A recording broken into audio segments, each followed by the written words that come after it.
Yuk berdakwah bersama kami, dukung operasional dakwah dan sosial kami, raih pahala jariah yang terus mengalir sampai hari kiamat. Jazakumullahu khairan. Baik, bismillahirrahmanirrahim. Assalamualaikum warahmatullahi wabarakatuh. Alhamdulillahilladzi anzala sakinata fi qulubil mu'minin liyazdadu imanan ma'a imanihim walillahi junudus samawati wal ard wa kana Allahu aliman hakima. Wa asyhadu an la ilaha illallah wahdahu la syarika lah iqraran bihi wa tauhidan wa asyhadu anna Muhammadan abduhu wa rasuluh sallallahu alaihi wa ala alihi wa ashabihi wa sallama tasliman mazida wa ba'd. Alhamdulillah kembali kita berjumpa melanjutkan kajian kitab Ad-Da'u wad-Dawa susunan Al-Imam Ibnu Qayyim rahmatullahi alaih. Beberapa pertemuan yang lalu kita sudah menjelaskan tentang bentuk-bentuk syirik dan macam-macam syirik. Ada syirik dalam perbuatan dan ucapan, ada syirik dalam hal melafazkan, ada syirik dalam hal kehendak dan niat dan seterusnya. Itu semuanya merupakan penjelasan beberapa variasi dari bentuk-bentuk syirik. Lalu apakah hakikat dari syirik yang sebenarnya? Berkata Imam Ibnu Qayyim, haqiqatus syirik huwa at-tashabbuh bil khaliqi wa tashabbuh al-makhluqi bihi. Syirik itu hakikatnya adalah menyerupakan khaliq dengan makhluk. Allah diserupakan dengan makhluknya dalam beberapa perkara tertentu yang menjadi kekhususan bagi Allah Azza wa Jalla. Orang yang melakukan syirik itu tidak menetapkan kesempurnaan sifat bagi Allah dengan sifat-sifat yang Allah tetapkan sebagai sifat bagi dirinya atau yang ditetapkan oleh Rasul Sallallahu Alaihi Wasallam. Akibatnya orang yang menyerupakan Allah dengan makhluk itu, Allah balikan hatinya, Allah butakan mata batinnya, Allah jadikan cara berfikirnya menjadi terbalik. Tauhid dianggap sebagai tasbih, penyerupaan, dan penyerupaan dianggap sebagai pengagungan dan ketaatan kepada Allah Azza wa Jalla, terbalik. Maka orang yang musyrik adalah orang yang menyamakan, menyerupakan Allah dengan makhluk dalam kekhususan al-ilahiyah, dalam perkara-perkara ilahiyah yang hanya khusus ditujukan kepada Allah semata-mata dan tidak boleh ditujukan kepada makhluk. Apa saja contoh kekhususan al-ilahiyah? Contohnya adalah pengesaan dalam hal menguasai, memberi madarat, memberi manfaat, memberikan pemberian atau menahan pemberian. Itu hanya mutlak milik Allah, satu-satunya yang menguasai seluruh urusan hanya Allah. Satu-satunya yang bisa memberi madarat, memberi manfaat hanya Allah. Yang bisa menyampaikan pemberian atau menahan pemberian, semuanya itu hanya Allah. Yang lain makhluk tidak bisa, baik yang masih hidup seperti para malaikat, orang-orang soleh, orang-orang berkuasa, ataupun yang sudah mati seperti di kalangan para nabi, para rasul yang sudah mati, para waliullah yang sudah mati, apalagi orang-orang jahatnya yang sudah mati, setan-setan di kalangan bangsa jin baik yang hidup maupun yang sudah mati itu tidak memiliki hal seperti ini, tidak bisa memberi maslahat atau madarat, mematikan ataupun menghidupkan, menyampaikan pemberian atau menahan pemberian dan seterusnya. Jadi semua itu hanya Allah. Nah, efek dari hal ini lahirlah keterkaitan hati hanya kepada Allah dalam hal berdoa, dalam hal rasa takut, berharap, tawakal, hanya kepada Allah Subhanahu wa Ta'ala. Maka siapa orang yang berdoa kepada selain Allah, kepada makhluk, siapa orang yang tawakalnya, takutnya, berharapnya kepada sesama makhluk, berarti orang itu telah menyerupakan makhluk tersebut dengan Khalik, dengan Allah Subhanahu wa Ta'ala, dan telah menjadikan makhluk yang lemah, makhluk yang tidak bisa menolak madarat atau memberi manfaat kepada dirinya, tidak bisa menghidupkan, tidak bisa mematikan, tidak bisa membangkitkan dirinya pada hari kiamat, apalagi kepada yang lain.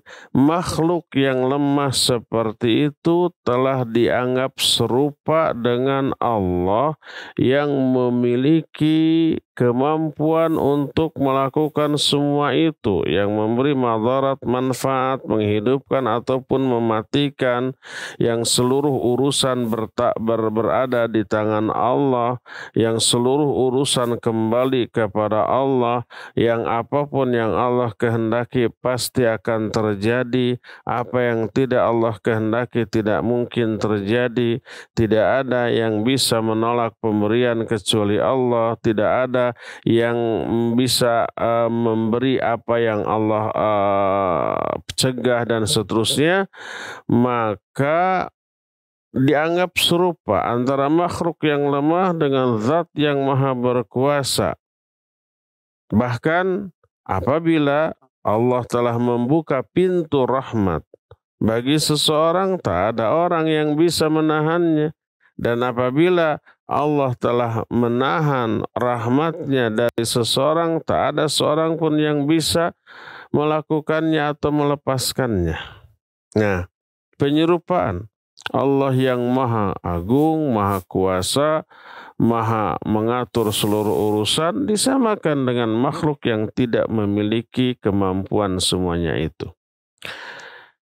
Dan di antara sejelek-jelek penyerupaan adalah menyerupakan sesuatu yang super lemah dan fakir, diserupakan, dianggap sama dengan zat yang maha kuasa dan maha kaya.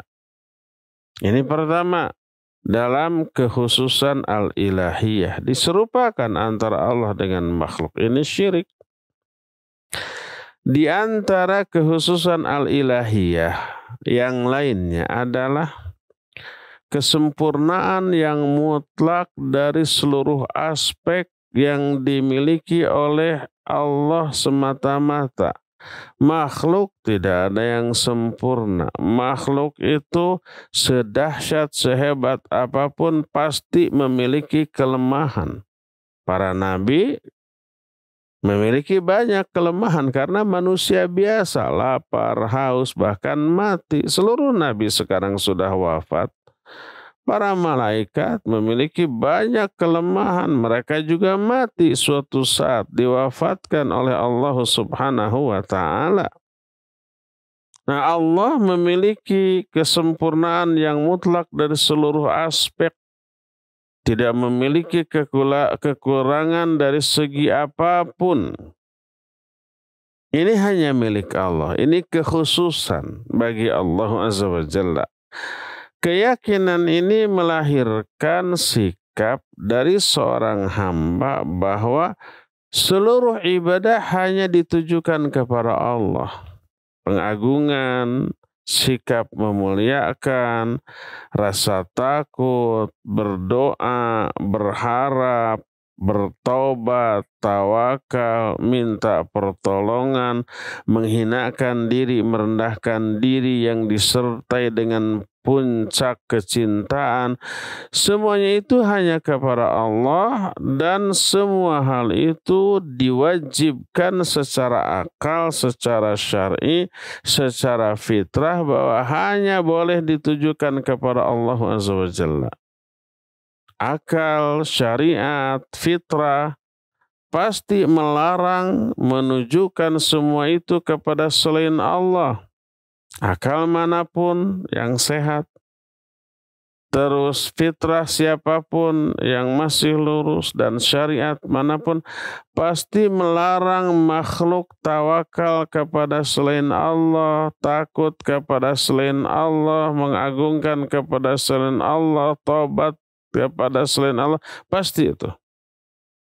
Maka siapa orang yang menjadikan semua perbuatan tadi, baik tawakal, mengagungkan, berdoa, ditujukan kepada selain Allah, maka berarti orang itu menyerupakan makhluk dengan Khaliq, menyerupakan Khaliq yang tidak ada yang serupa sesuatu pun dengannya, tidak ada yang semisal dengannya, tidak ada yang setanding dengannya, disamakan dengan makhluk.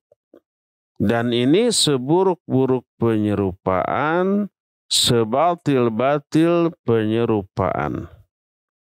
Saking dahsyatnya keburukan hal itu, maka penyerupaan ini juga mengandung puncak kezaliman.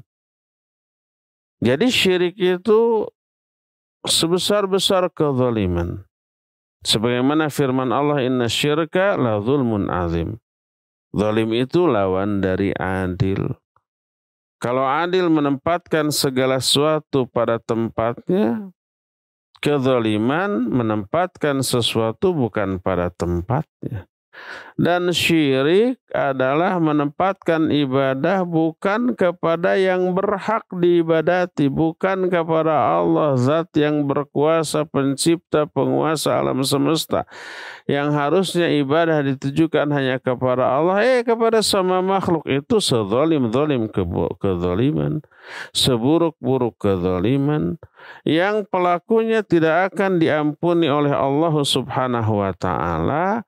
Padahal Allah itu sudah mewajibkan bersifat rahmat kepada dirinya. Allah itu disebut innallaha kataballahu ala nafsihi rahmah. Allah telah mewajibkan dirinya untuk bersifat rahmat kepada makhluknya.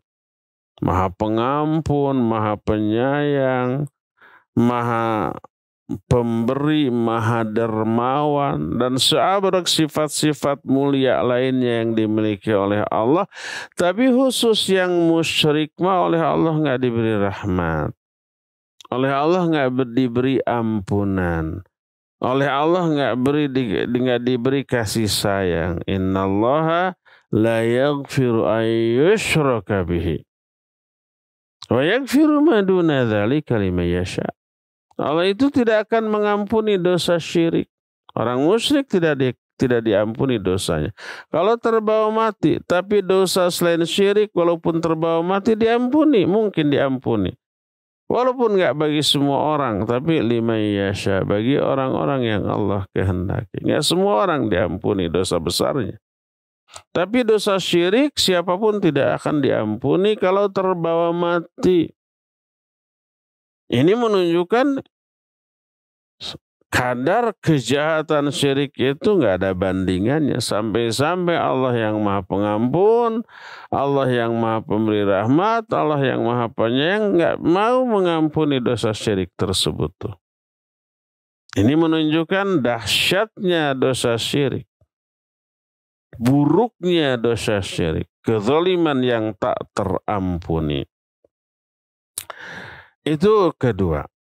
Bentuk kekhususan ilahiyah yang hanya milik Allah adalah, berkata Imam Ibnu Qayyim, Wa min khasaisil ilahiyah al-ubudiyatul lati qamat ala saqaini la qiwama laha bidunihima. Ghayatul hubba ma ghayatil dhulli. Hadza tamamul ubudiyah. Wa tafawutu manazilil khalqi fiha bihasbi tawafutihim bihadzal aslain. Di antara kekhususan al-ilahiyah yang hanya bagi Allah adalah penghambaan peribadatan yang berdiri di atas dua tonggak, dua tiang, dua pilar, dua fondasi. Tanpa fondasi yang dua ini peribadatan tidak akan tegak, tidak akan berdiri, tidak akan terlaksana secara benar. Apa yang menjadi dua tonggak dari semua peribadatan yang hanya dikhususkan kepada Allah? Pertama, ghayatul hubb. Kedua, ghayatul dhul. Ghayatul hubb itu puncak kecintaan. Ibadah itu salah satu faktor pendorong kita melakukan ibadah. Salah satu motivasi kita melakukan ibadah karena kecintaan yang puncak kepada Allah. Setelah mengenal beberapa sifat Allah yang membuat kita jatuh hati, yang membuat kita super cinta kepada Allah. Jangankan kepada Allah, kepada sesama manusia yang memiliki sifat-sifat tertentu kita suka, kita cinta. Ada orang yang baik, ramah, dermawan, ya, kita salah sedikit minta maaf langsung dia maafkan, diampuni. Ya, begitu dermawan pemberiannya terus-menerus tak pernah henti kepada kita. Kalau kita kesulitan ditolong, kalau kita kepepet dibantu, kalau kita lemah diberi kekuatan. Ada orang yang kayak gitu ke kita, gimana sih perasaan kita kepada dia? Pasti suka, pasti cinta. Ya, pasti pokoknya mah ingin selalu dekat. Allah tuh jauh lebih dari itu kepada kita. Menciptakan kita, nikmatnya tak pernah putus dari diri kita. Ampunannya juga selalu diberikan di saat kita bersalah. Kadang kita bersalah tidak tobat dari kesalahan, tetap dosa itu diampuni. Karena apa? Karena rahmat Allah, mungkin karena doa orang lain, mungkin karena perbuatan baik kita yang kita lakukan. Perbuatan baik menghapus dosa kesalahan kita. Makanya siapa yang gak cinta kepada Allah dan kecintaannya puncak, ini yang mendorong kita ibadah plus ghayatul dhul. Puncak merasa diri rendah, merasa diri hina di hadapan Allah Azza wa Jalla. Gimana nggak merasa hina? Gimana nggak merasa rendah di hadapan Allah? Allah Maha Kuat, kita super lemah. Allah Maha Kaya, memiliki segalanya, kita super fakir dan super miskin. Allah Azza wa Jalla Maha Suci, kita banyak noda, banyak aib, banyak kekotoran, banyak dosa, banyak kesalahan, banyak hal-hal yang gak layak untuk kita miliki dan kita lakukan. Minder gak kita di hadapan Allah? Iya, minder. Merasa rendah gak? Iya, merasa rendah. Merasa hina gak? Iya, merasa hina. Saking kita merasa hinanya di hadapan Allah, kita melakukan kepada Allah penghinaan diri yang tidak mungkin mampu dan tidak bisa dan tidak akan pernah kita lakukan di hadapan orang. Saking merasa hinanya kita rela meletakkan bagian tubuh yang paling kita muliakan, yaitu wajah, di tempat yang terendah, sujud kepada Allah. Kita merasa rendah, dalam keadaan kita merasa rendah tersebut, kita sucikan Allah dari kerendahan dan kita sebut sifat Allah tertinggi dengan mengatakan Subhana Rabbiyal A'la. Subhana Maha Suci. Siapa? Rabbi, Rabbku. Suci dari apa? Dari kerendahan seperti yang kita sedang lakukan, yaitu sujud. Lalu kita sebut Al-A'la, Allah yang maha tinggi. Allah maha tinggi, kita merendah. Ketika kita ruku, ruku itu sifat menghinakan diri di hadapan Allah. Ketika ruku kita sucikan Allah dari kerendahan, dari kehinaan. Lalu kita sebut sifat Allah yang agung sebagai lawan dari kehinaan. Subhana Rabbiyal Azim. Subhana Maha Suci. Siapa? Rabbku. Rabbi, Rabbku. Suci dari apa? Dari kehinaan seperti yang sedang kita lakukan. Maka kita sebut Al-Azim, yang Maha Agung. Allah Maha Agung, kita Maha Hina. Berpadulah dua puncak ini. Puncak kecintaan dan puncak dari kehinaan atau kerendahan.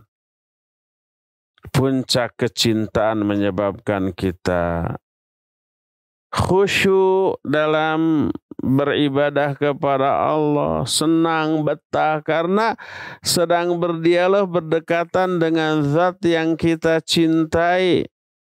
Jangankan Allah yang kita cintai, manusia atau binatang yang kita suka kepada dia, kita cinta kepada dia. Betah nggak berdekatan?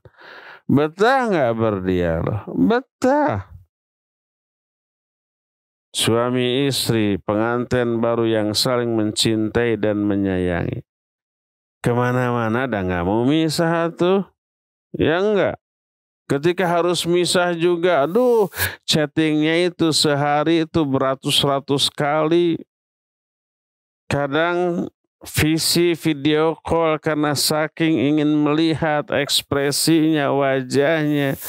Kadang-kadang si HP-nya yang ada video orang yang dikasihnya dipeluk, diciumi.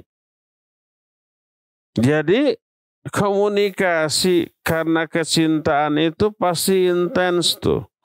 Dan betah berlama-lama tuh. Itu kepada orang. Apalagi kepada Allah Azza wa Jalla. Siapa yang cinta kepada Allah pasti bakal banyak berkomunikasi. Selalu rindu ingin berkomunikasi. Betah dalam ibadah. Itu ghayatul hubb.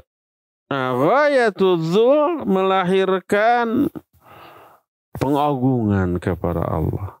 Kitanya hina, kita Allah agung, Allah tinggi, Allah kuasa. Lahir sikap tawadhu. Lahir sikap yang sangat merendah di hadapan Allah Azza wa Jalla. Ini dua tonggak dari ibadah. Tanpa adanya dua tonggak ini ibadah nggak bisa dilakukan. Orang yang nggak cinta kepada Allah nggak termotivasi untuk ibadah kepada Allah. Orang yang tidak merasa hina rendah di hadapan Allah maka nggak akan tawadhu. Nggak mau karena kesombongan, ketakaburannya nggak mau ibadah dia. Nggak mau menerima kebenaran dia. Inilah kesempurnaan ibadah. Kadar kesempurnaan ibadah seorang hamba sangat bergantung kepada dua pilar ini. Sehebat apa kadar cinta dia kepada Allah, kadar merendahkan diri dia di hadapan Allah akan melahirkan kadar dari kualitas penghambaan atau ibadah dia kepada Allah Azza wa Jalla. Ini penghususan kepada Allah dalam bab al-ilahiyah. Maka disebutkan oleh Al-Imam Ibnu Qayyim rahmatullahi alaih, faman a'ta hubbahu wa dhullahu wa khudu'ahu li ghairi faqad syabbahu bihi bi khalisi haqqih.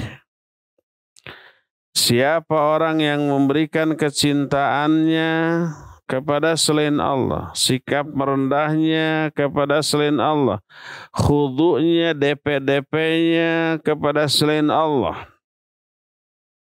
dia ruku, dia sujud kepada selain Allah umpamanya, dia juga mencintai selain Allah melebihi kepada kecintaan kepada Allah, berarti orang ini telah menyerupakan Allah dengan makhluk dalam hal itu. Menyerupakan sikap dia yang mestinya kepada Allah, dia berikan kepada sesama makhluk. Tashbih. Itu buruk apa jelek? Buruk dan jelek. Maka akal kita, fitrah kita, syariat manapun akan menganggap buruk dan jelek apabila seorang hamba memberikan loyalitas mutlak, kecintaan mutlak, dan merendahkan diri yang mutlak kepada sesama makhluk. Allah menyatakan di dalam Al-Quranul Karim tentang orang beriman, walladzina amanu asyaddu hubban lillah. Di antara manusia disebut wa minan nasi may yuhibbun nas ka hubbillah walladzina amanu asyaddu hubban lillah. Di antara manusia ada orang mencintai sama makhluk, sama manusia seperti dia mencintai Allah. Padahal orang beriman kecintaannya kepada Allah jauh lebih besar. Kita memang harus mencintai sesama makhluk tertentu.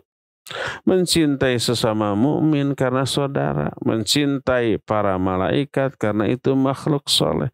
Mencintai para nabi, para rasul, para sahabat, para wali Allah.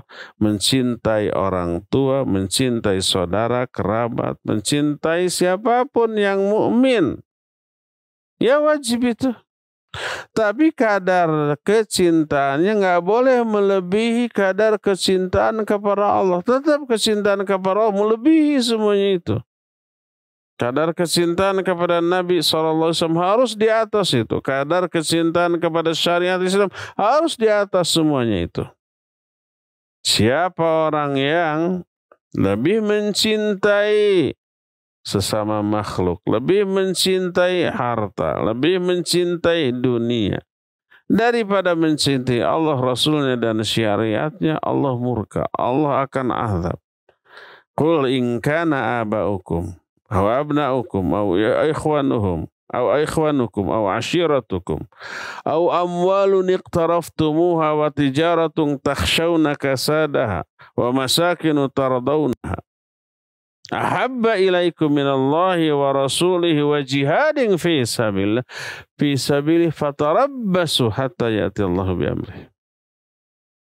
Katakan oleh Muhammad, kalau bapak-bapak kalian, anak-anak kalian, keluarga kalian, saudara-saudara kalian, harta-harta yang kalian selalu kalian usahakan, perniagaan yang kalian khawatirkan kerugiannya, tempat-tempat tinggal yang kalian sukai, yang kalian ridhoi, yang kalian senangi. Pokoknya harta dunia, orang biasa.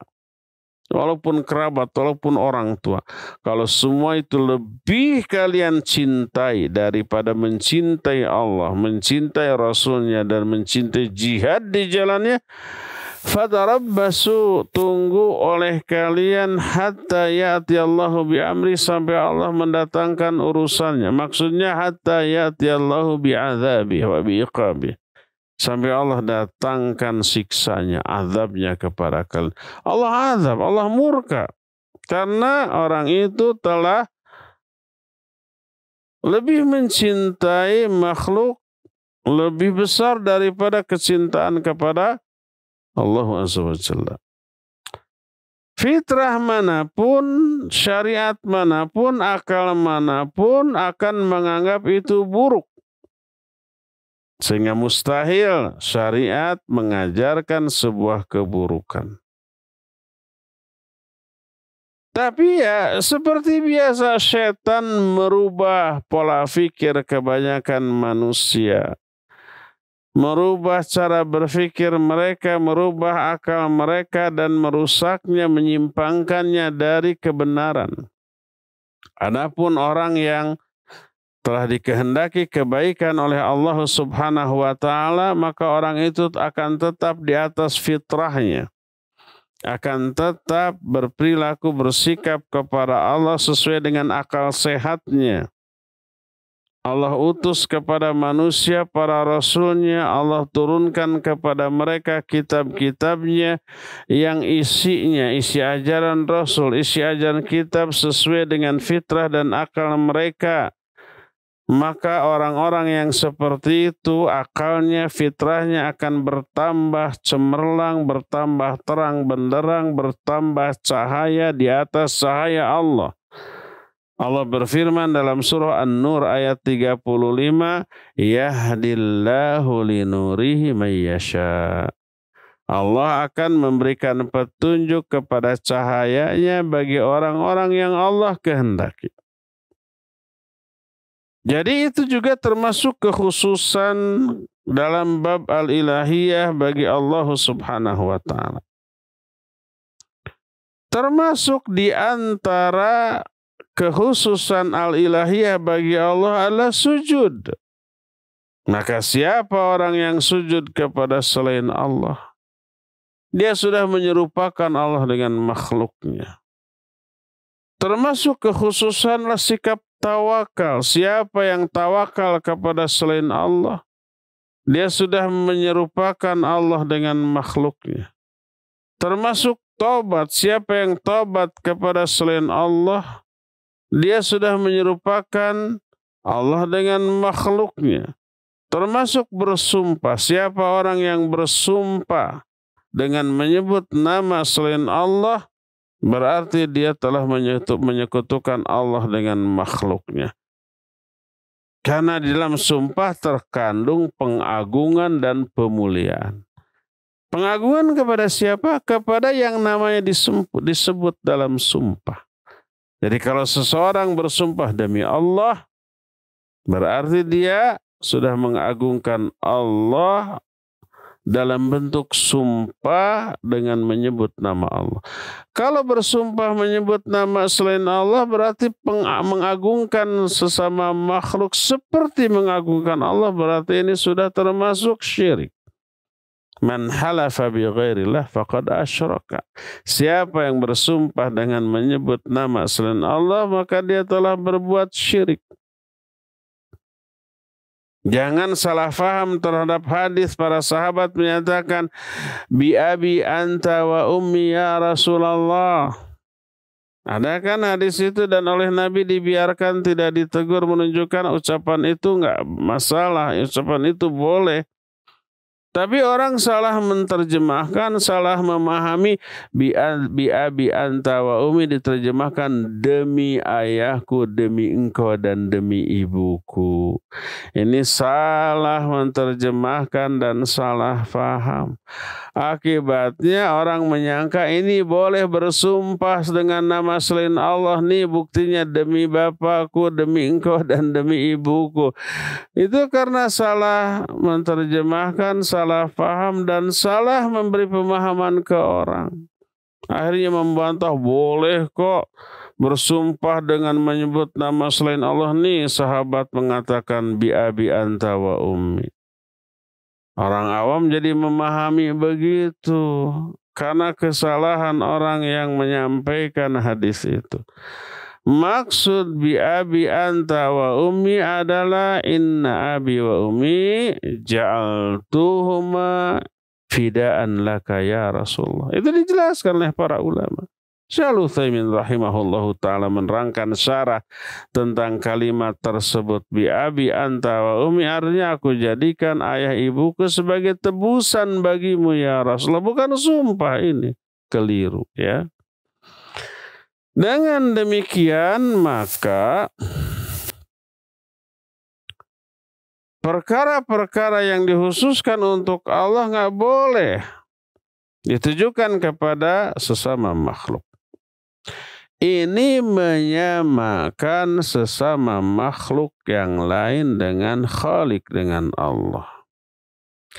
Ada lagi orang yang menyamakan dirinya dengan Allah dalam perkara-perkara tertentu.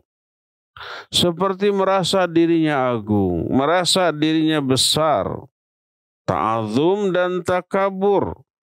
Lalu memancing manusia untuk memuji dirinya, mengagungkan dirinya, merendahkan diri mereka di hadapan dia, berharap kepada dia, mengaitkan hati mereka kepada dia dalam hal khauf atau takut atau roja atau iltija atau minta bantuan.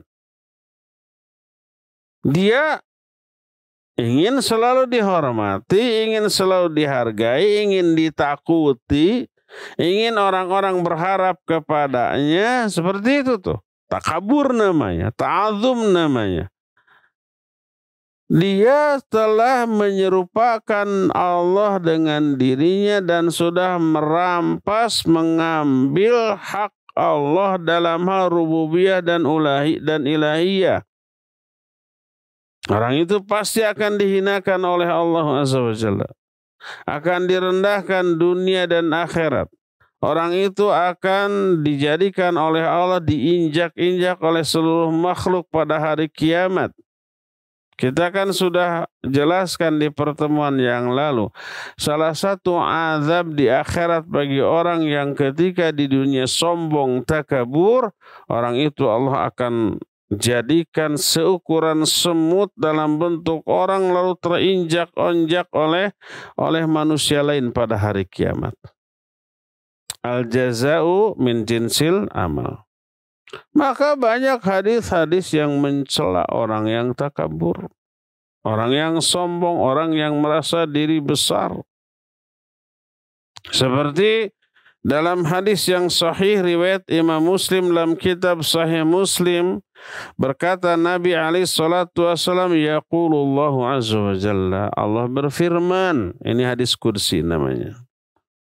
Apa kata Allah? Al-'azamatu izari wal kibriya'u ridai faman naza'ani wahida minhum 'adzabtuh. Sesungguhnya keagungan itu sarungku. Kebesaran itu adalah selendangku. Merasa besar itu memang hak Allah. Itu merasa besar, al-kibriya itu selendang Allah, dan merasa agung karena memang realitanya begitu, Allah agung. Realitanya Allah besar, berhak Allah demikian. Keagungan adalah sarungku dan kebesaran adalah rida atau selendangku. Siapa orang yang merampas, merebut salah satu di antara keduanya, aku akan azab dia. Allah nggak suka kepada orang takabur. Takabur itu merasa besar padahal kecil. Ta'azum itu merasa agung padahal hina.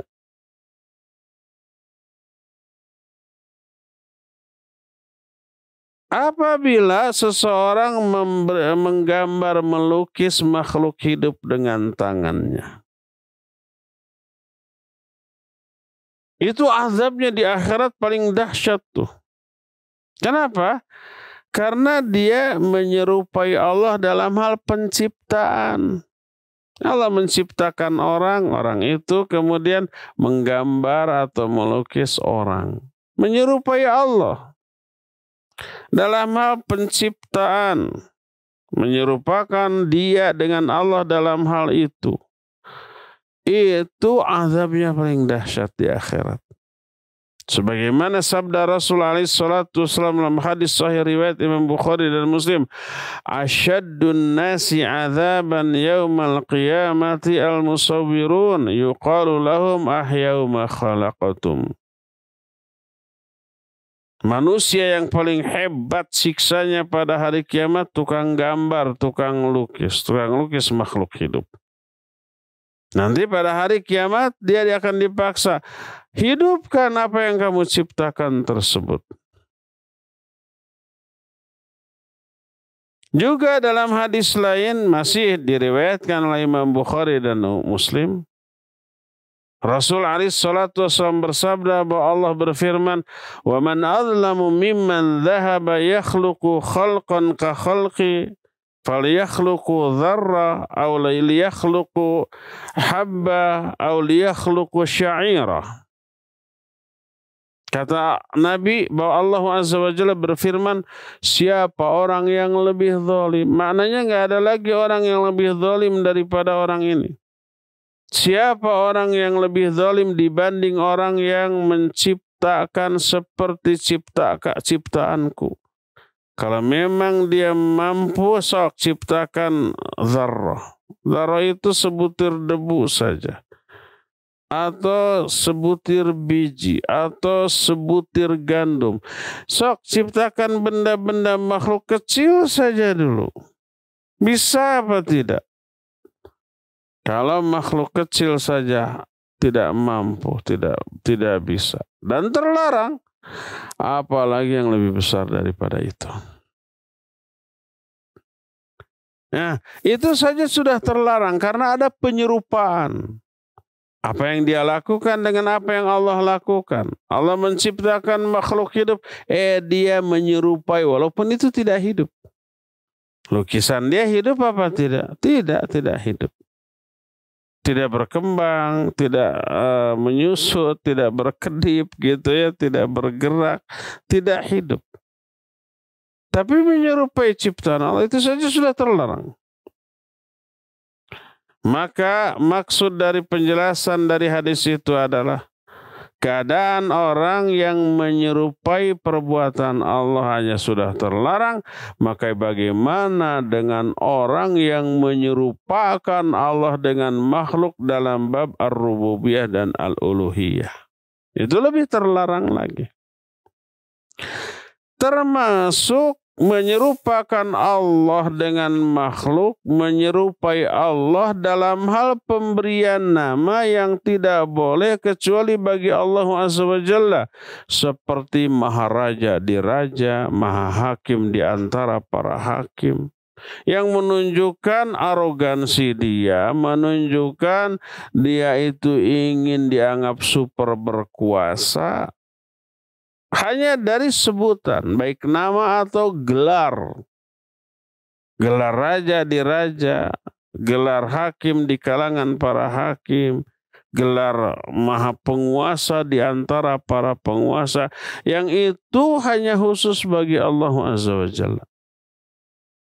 Walaupun menurut pandangan manusia gelar dan nama itu wah hebat, maka itu nama terburuk di sisi Allah.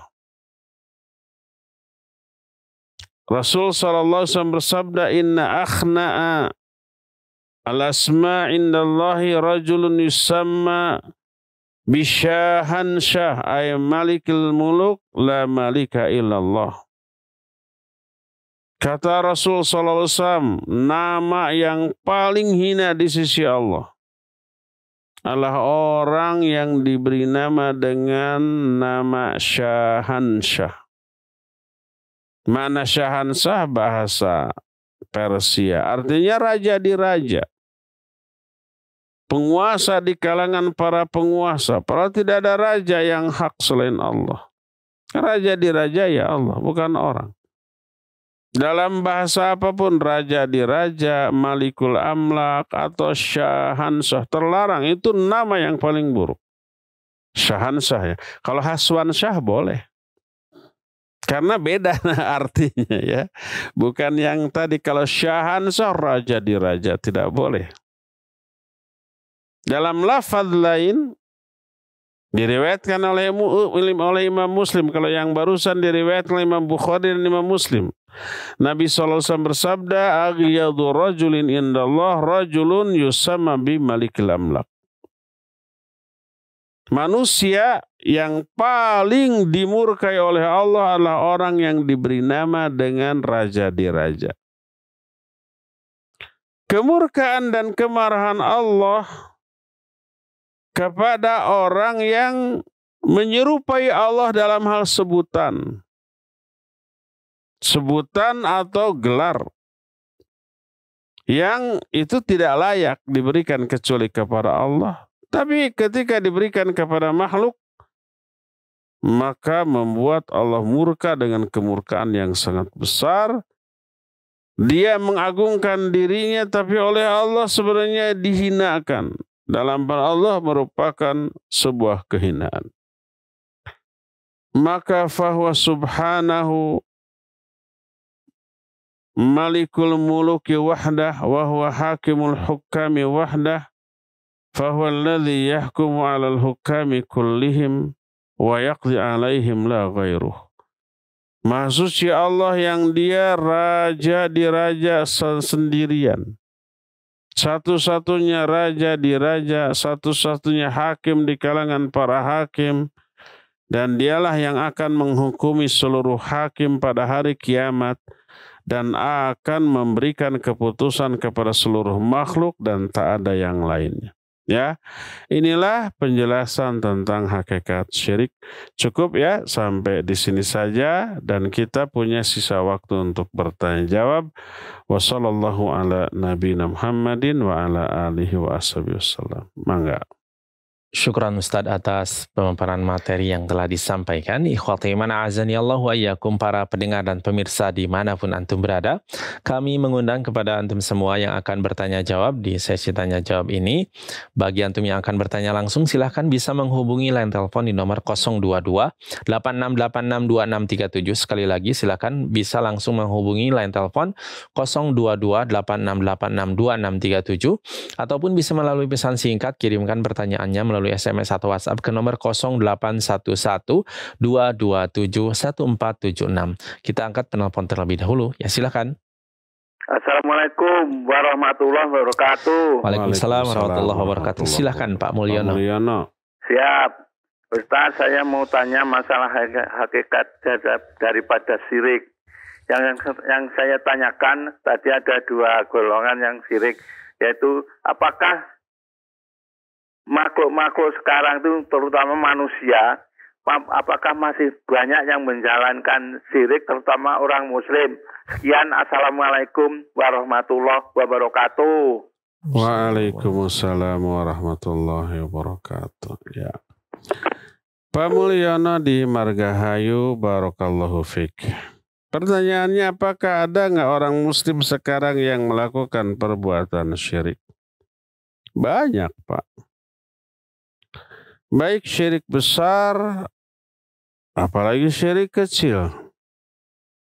Syirik kecil contohnya yang sudah kita bahas, syirik dalam hal ucapan bersumpah dengan menyebut nama selain Allah. Bukan hanya orang biasa, orang yang disebut ustadz juga begitu. Karena ketidaktahuan. Umpamanya seperti yang sudah saya katakan, Dewi Fortuna belum berpihak kepada kita. Kalau itu syirik besar, bukan syirik kecil. Karena meyakini adanya dewa-dewi. Dan meyakini bahwa Dewi Fortuna lah yang memberikan keberuntungan. Itu sudah syirik besar. Pergi ke dukun, percaya ke tukang ramal. Orang pintar, orang berkuasa, makai jasa peramal. Makai jasa umpamanya pawang. Ya, jadi meramal syirik kecil, dukun syirik kecil. Ada nggak dukun syirik besar? Ada. Kalau memang praktek perdukunannya atau tukang sihir, praktek sihirnya ada yang menyebabkan dia melakukan dosa syirik besar, ya bisa. Murtad atau tidaknya tukang sihir atau dukun dilihat dari praktek sihir dan praktek dukunnya. Dan itu perkataan Imam Syafi'i rahimahullahu ta'ala ketika beliau ditanya apakah tukang sihir itu kufur, murtad, keluar dari Islam sama dengan dukun, beliau menyatakan arini sihrak, perlihatkan dulu sihirmu kepadaku. Bagaimana praktek perdukunan dia, praktek sihir dia. Kalau ada yang menjadi penyebab dia murtad, dia bisa murtad. Kalau enggak, ya enggak. Hanya dosa kecil dan hanya dosa besar, tapi syiriknya disebut syirik kecil. Ada enggak orang yang ke dukun? Banyak. Ada enggak orang yang menggunakan jasa pawang hujan? Banyak. Ada nggak orang yang mendukung itu? Banyak. Ada nggak orang yang percaya kepada ramalan? Banyak. Oleh karena itulah maka banyak manusia yang terjerumus dalam perbuatan syirik. Syirik kecil ya, syirik besar juga ada, ya ada. Fenomena yang memprihatinkan kita. Di tengah gencarnya dakwah tauhid, tapi lebih gencar lagi penentang dakwah tauhid ini.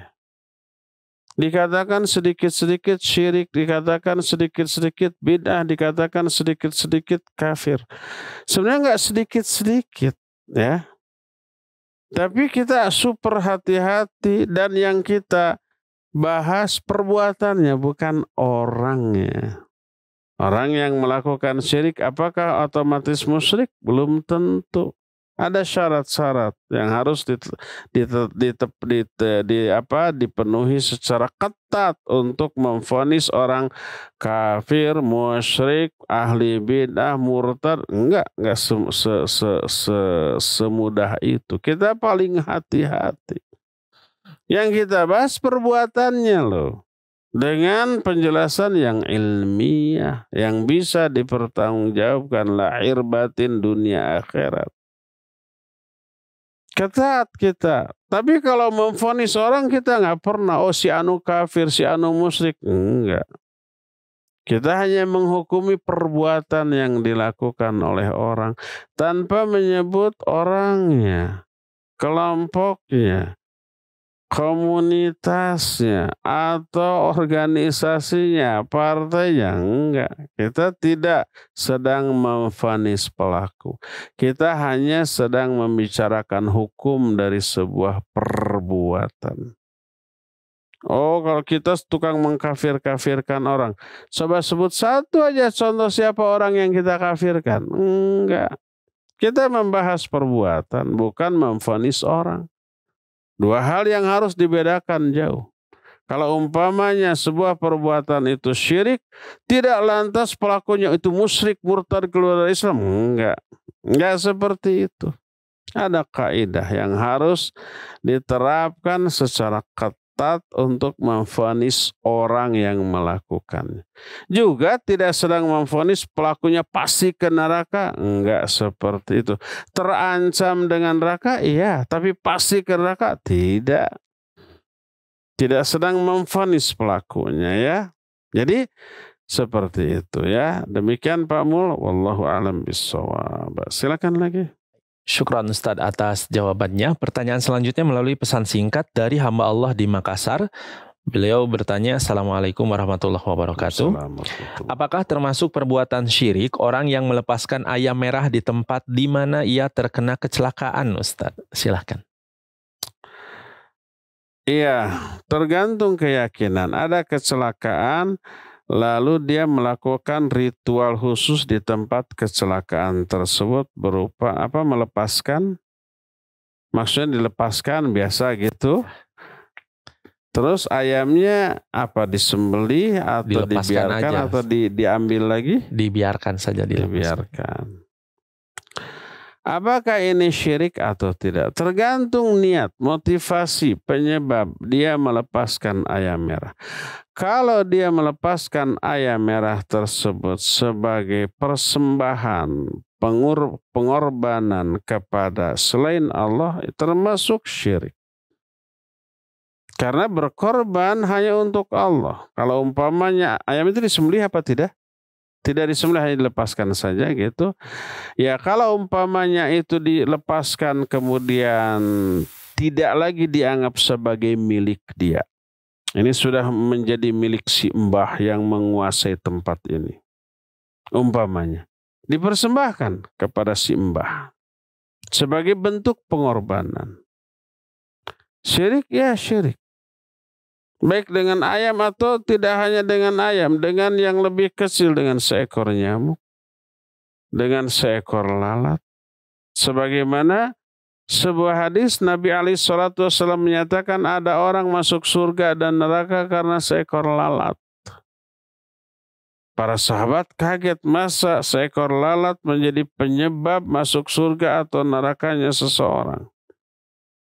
Lalu Nabi SAW menjelaskan, ada satu kaum punya berhala yang disembah. Siapa yang lewat ke tempat kaum itu, orang yang lewat ini wajib mempersembahkan sesuatu kepada berhala mereka. Ada orang lewat, dicegat, qarib, berkurbanlah untuk berhala kami. Dia bilang, aku tidak memiliki apapun yang harus dikorbankan. Kalau kata mereka, qarib walau bidzubab, berkurbanlah walaupun dengan seekor lalat. Orang itu menangkap lalat, lalu dipersembahkan sebagai kurban bagi berhala. Dibiarkan lewat. Kata Nabi SAW, orang itu di neraka. Karena mempersembahkan pengorbanan kepada selain Allah walaupun hanya dengan seekor lalat. Berkurban, apalagi membunuh, apapun bentuk membunuh, menyembelih, atau kalau lalat pasti nggak disembunyi, dipencet atau gimana gitu. Atau ditepuk, kemudian dipersembahkan.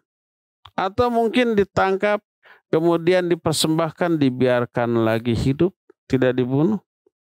Orang itu dalam neraka. Seperti tadi, melepaskan ayam di tempat kejadian dalam rangka sebagai persembahan kepada makhluk lain yang dianggap menguasai tempat itu sehingga menyebabkan terjadinya kecelakaan. Diyakini kecelakaan itu karena mbah tadi yang menghuni di sana umpamanya. Baik mbah itu jin ataupun orang yang sudah mati yang dianggap ruhnya menguasai tempat itu. Lalu diberikan persembahan. Ada orang lain lagi lewat, dicegat lagi, qarib walau bidzubab, berkorbanlah kamu walaupun dengan seekor lalat. Orang itu menyatakan, la uqarribu illah, aku tidak akan berkurban dengan apapun kecuali untuk Allah. Lalu orang itu dibunuh. Orang itu syahid dan orang itu ke surga, kata Nabi SAW. Ingat, memberikan persembahan ya kepada sesuatu itu taqarrub, itu ibadah. Maka disebut kurban, artinya mendekatkan diri kepada Allah Azza wa Jalla atau kepada siapapun yang kurban itu dipersembahkan dan itu ibadah. Allah menyamakan menyembelih binatang sebagai pengorbanan dengan salat, inna salati wa nusuki. Sesungguhnya salatku dan sesembelihanku. Fasholli li rabbika wanhar. Salatlah kamu karena Rabbmu, kepada Rabbmu, dan menyembelihlah, berkurbanlah. Jadi pengorbanan adalah peribadatan. Jadi kalau motivasi atau niat dia melepaskan itu sebagai pengorbanan, ritual, persembahan kepada makhluk yang dianggap menguasai tempat itu, ya itu adalah ibadah kepada makhluk itu dan itu syirik, ya. Wallahu a'lam bissawab. Silakan lagi. Baik, syukron Ustadz atas jawabannya.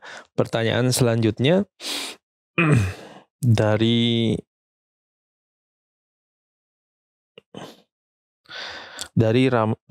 Ramadan di Kalimantan Tengah.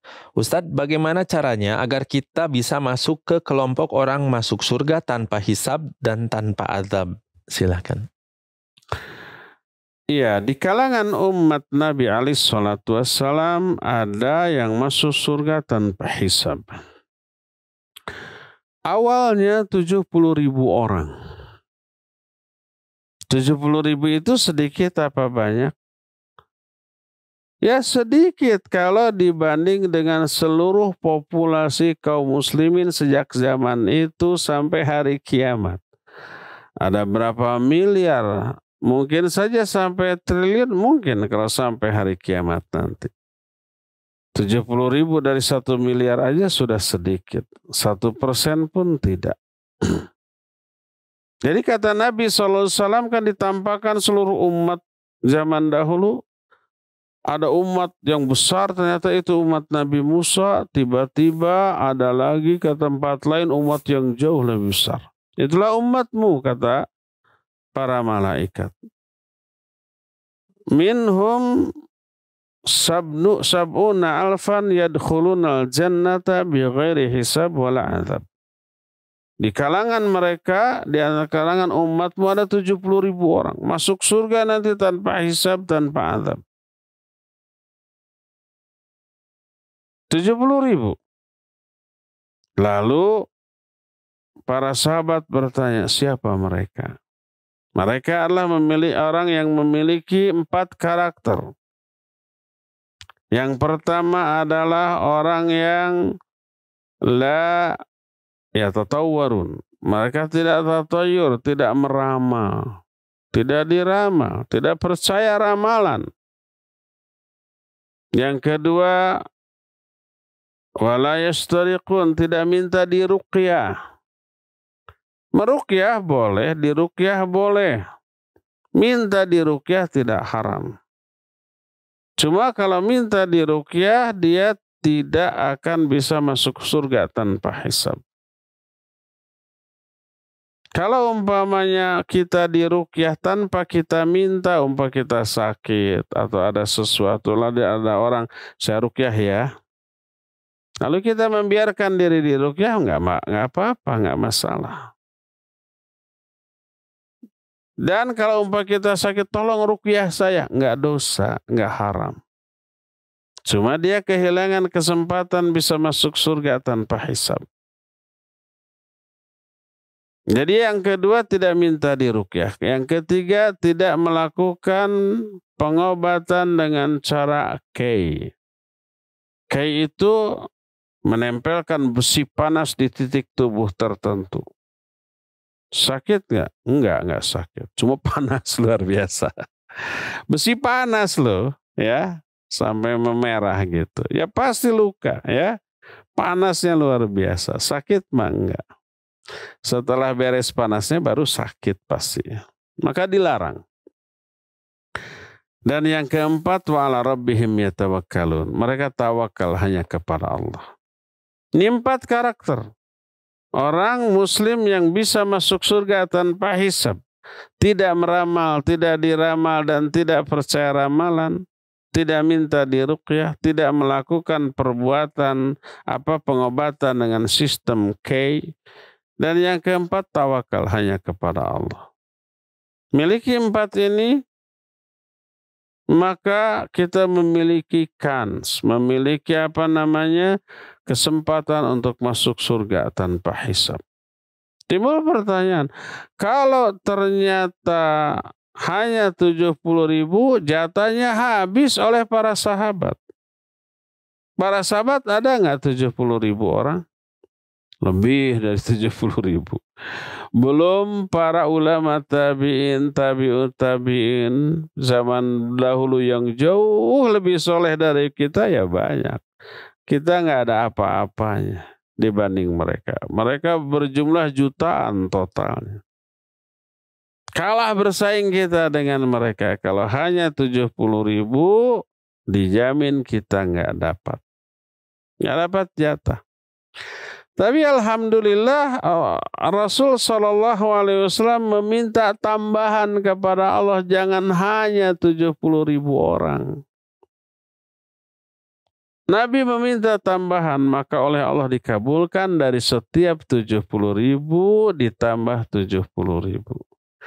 Dari setiap satu orang dari 70.000 itu ditambah 70.000 lagi. Jadi 70.000 kali 70.000. Berapa tuh? 7 kali 7, 49. 70.000 itu nolnya berapa? 4. 4 tambah 4, 8.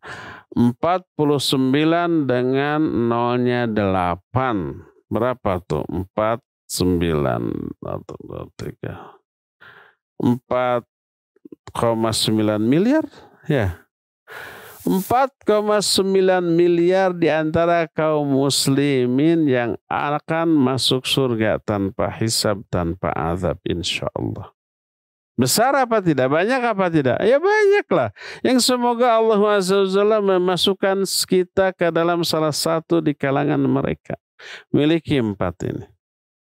Terus pertama, yang keempat tawakal. Yang ketiga, pertama ini wujud ketawakalan dia yang sangat dahsyat. Pertama, tidak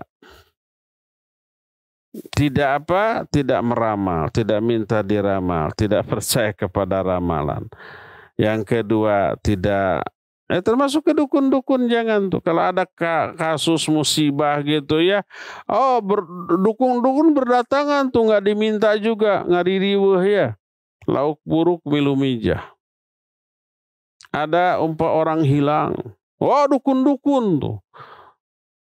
Sampai suatu saat terbongkar dukun itu palsu, orang yang hilang itu ternyata dibawa ular kuning, mati begini. Muncul di tempat lain masih hidup segar bugar. Malu tuh dukunnya. Tapi sudah kenyataan begitu, muncul lagi. Beberapa waktu yang lalu putra dari gubernur kita ya, Ananda Emiril, tenggelam di Sungai Are di Swiss. Muncul tuh dukun meramal. Ini hari ketiga mati dan seterusnya begitu. Ada lagi yang menyatakan enggak, masih hidup. Ternyata setelah 2 pekan ditemukan jasadnya dalam keadaan utuh tapi sudah wafat. Si dukun yang meramal masih hidup mengklarifikasi omongannya, maksudnya begini. Ngeles. Si dukun yang yang menyatakan itu akan mati, tuh benar kan ramalan saya? Ya iyalah, kalau sudah tenggelam berhari-hari mah ya kita juga sudah mensolatkan secara gaib kok. Jadi merasa berjasa dengan itu. Itu yang disebut dengan apa tadi? Lauk buruk milu mijah dalam bahasa Sunda ya. Nah, itu bermunculan, nggak boleh kita percaya. Nggak boleh percaya ramalan. Iseng-iseng baca nih zodiak. Jangan, walaupun iseng-iseng. Jadi tidak percaya ramalan, tidak dikei, tidak minta diruqyah, dan tawakal kepada Allah. 4 syarat agar bisa masuk surga tanpa hisab, yang semoga Allah masukkan kita ke dalam salah satu di antara orang yang bisa masuk surga tanpa hisab, tanpa atap. Allahumma amin ya. Wallahu a'lam. Silakan lagi terakhir. Baik. Syukran Ustadz atas jawabannya. Pertanyaan selanjutnya dari hamba Allah di Pasuruan, Jawa Timur. Assalamualaikum Ustadz, izin bertanya. Ada sebuah toko dan disarankan untuk menyembelih ayam Jawa supaya laris tokonya. Dan menyembelih tetap menyebut nama Allah. Ini disebut syirik atau bukan ya Ustadz? Mohon pencerahannya. Silakan. Barakallahu fiik. Orang menyembelih karena Allah dengan menyebut bismillah. Maka menyembelihnya ibadah kepada Allah Subhanahu wa taala dan sesembelihannya halal. Nah, kemudian ada keyakinan bahwa penyebab toko itu menjadi laku, laris manis, berkembang akibat menyembelih tersebut. Ini namanya sama dengan menimpakan kesialan karena sesuatu yang sebenarnya tidak ada hubungan sebab akibat. Tasya'um namanya. Toko itu akan sial kalau tidak menyembelih. Kalau menyembelih, kesialannya hilang. Tasya'um namanya. Tasya'um itu menimpakan kesialan karena sesuatu itu tidak ada hubungan sebab akibat dengan kesialan. Apa hubungannya tidak menyembelih dengan sial? Apa hubungannya keberuntungan dengan menyembelih? Nggak ada. Maka ini termasuk salah satu di antara tatoyur, meramal. Meramalkan kesialan karena sesuatu, meramalkan keberuntungan karena sesuatu. Termasuk syirik ya, tapi kalau hanya di sana syiriknya syirik kecil, sama dengan meramal tadi. Tapi kalau ada keyakinan, yang membuat toko ini laku atau tidak adalah makhluk. Baik jin yang ada di sana, ataupun ruh orang mati yang dianggap berkuasa di sana. Nah, si jin atau si ruh orang mati ini baru memberikan keberuntungan kepada kita kalau diberi persembahan. Persembahannya apa? Ayam yang disembelih tadi, disembelihnya dengan menyebut nama Allah, tetapi nanti dipersembahkan kepada yang berkuasa di tempat itu, baik jin ataupun ruh orang yang sudah mati. Maka ini sama dengan yang tadi, walaupun menyembelihnya dengan menyebut nama Allah, bismillah. Tapi si orang yang menyuruh menyembelih tadi, orang yang menyembelihnya sih bismillah. Tapi orang yang menyuruhnya, mungkin orang yang pemilik toko itu nggak bisa menyembelih dia. Nyuruh orang lain yang menyembelihnya bismillah. Tapi niat si pemilik toko mempersembahkan sesembelihan tersebut untuk selain Allah Azza wa Jalla. Mungkin jin yang dianggap menguasai tempat itu, padahal tidak sebenarnya. Atau mungkin ruh orang yang mati yang dianggap menguasai tempat itu, padahal ruh orang yang sudah mati ya tetap di alam kuburnya, tidak menguasai tempat manapun. Maka itu sama dengan berkurban untuk berhala seperti yang dikemukakan dalam hadis tadi, walaupun hanya dengan seekor lalat. Apalagi lebih dari itu. Lalat tidak mubazir membunuhnya karena tidak memiliki harga. Kalau ayam memiliki harga yang cukup mahal. Sayang kalau dipersembahkan untuk berhala seperti itu ya. Demikian wallahu alam bishawab. Ya, cukup ya sampai di sini saja. Insyaallah kita jumpa kembali di hari Senin yang akan datang. Subhanakallahum bihamdik asyhadu an la ilaha illa anta astaghfiruka wa atubu ilaik. Walhamdulillahirabbil alamin. Wassalamualaikum warahmatullahi wabarakatuh.